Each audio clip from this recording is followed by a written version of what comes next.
जय श्री राम।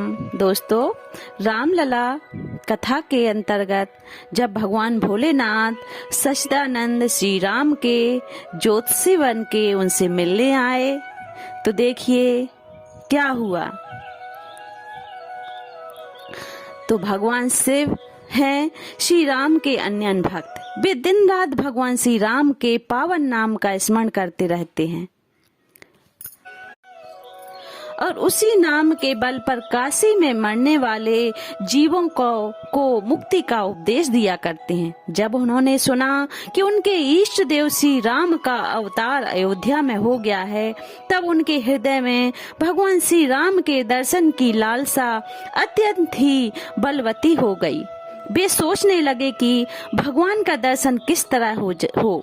अंत में उन्हें एक युक्ति सूझी। उन्होंने भगवान श्री राम के अन्य भक्त काकभूषुंड जी को बुलाया और उन्हें साथ लेकर आंखों में प्रभु दर्शन की लालसा लिए अयोध्या के लिए चल पड़े। वे स्वयं एक ज्योतिषी के रूप में थे और काकभूषुंड जी उनके शिष्य के रूप में उनके पीछे पीछे चल रहे थे।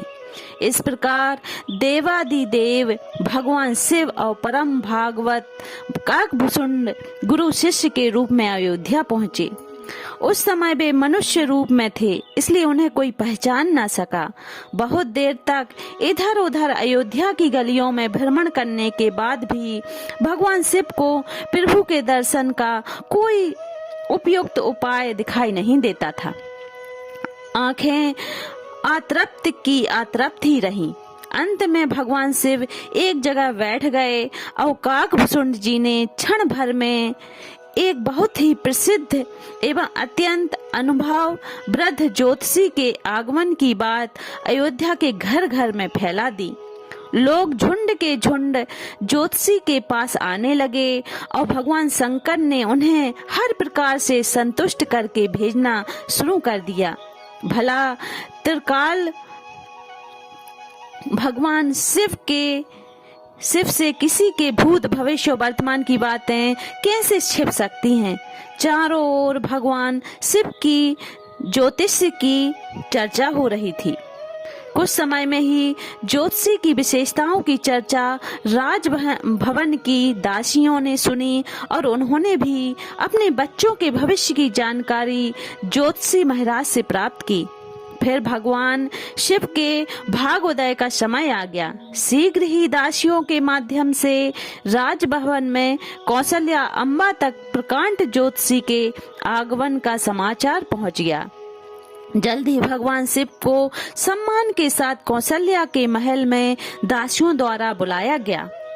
भगवान शिव के आनंद का ठिकाना न रहा, सीमा न रही। तब उन्होंने सर्वतत्व स्वतंत्र प्रभु को कौशल्या अम्बा की गोद में बैठकर मंद मंद मुस्कुराते हुए देखा तो उनके मुख से बरबसी शब्द फूट पड़े। व्यापक ब्रह्मा निरंजन निर्गुण विगत विनोद सो अज प्रेम भगति बस कौशल्या के गोद। भगवान शिव का राजमहल में यथोचित सत्कार किया गया।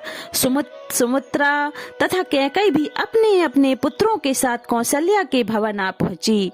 सभी माताओं ने भगवान शिव के चरणों में रखकर बालकों को प्रणाम करवाया और उनके अपने बच्चों का भविष्य बताने की प्रार्थना की।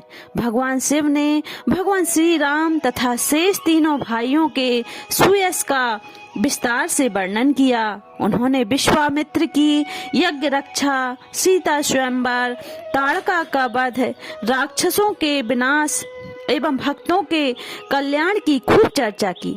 प्रभु श्री राम के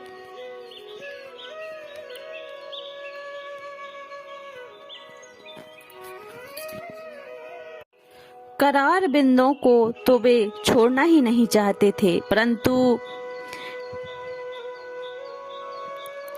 इस सुख से वे शीघ्र ही वंचित कर दिए गए, क्योंकि भगवान को भूख लग रही थी और वे मात्र स्तनों का पान करना चाहते थे।